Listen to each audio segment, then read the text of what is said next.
I think you're likely to see a split in Europe about how to respond. Already you've seen the French say they're not going to follow the European lead. The British lead on this. So I think it could complicate the Lebanese government's ability to interact in some ways. But I think you're going to see, and probably the Hezbollah and the Lebanese government and the Iranians are going to try to drive a wedge between the certain European countries and split the British from the rest of the powers in Europe in order to keep operating as they have.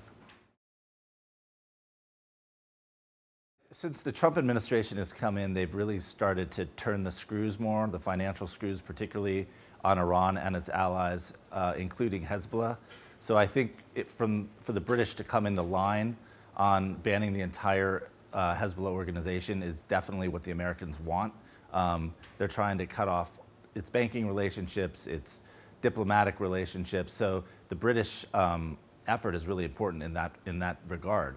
I think you're seeing in Washington more efforts to draft new legislation to basically ban more banking transactions that Hezbollah and the Lebanese government has evolved. So I think probably you're going to see the Lebanese government kind of try to weather this storm, similar to how Iran is, and hoping the Trump administration doesn't last beyond another 2 years. But I think you're going to see increased pressure during that time on Hezbollah in all of its different areas, whether it's financial, diplomatic, and that has huge impacts for the Lebanese government.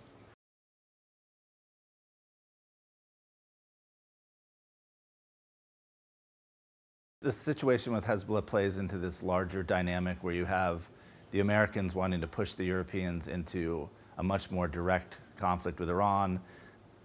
Trump pulls out of the nuclear deal, and the Europeans have so far, except for in this instance with the British on Hezbollah, have largely rebuffed the American efforts. You were discussing the Europeans have set up this special financial vehicle so that they can keep trying to trade with Iran despite the American sanctions. So I think I think the Iranians are not going to be happy with the British efforts, but at the same time, I think by and large, most of Europe will probably not follow the British lead for the same reason they're staying engaged with Iran. It's the European leadership in Brussels, the Foreign Minister Mogherini has placed this nuclear deal with Iran, engagement with Iran, as one of the most important national security, foreign policy initiatives they've had in recent years.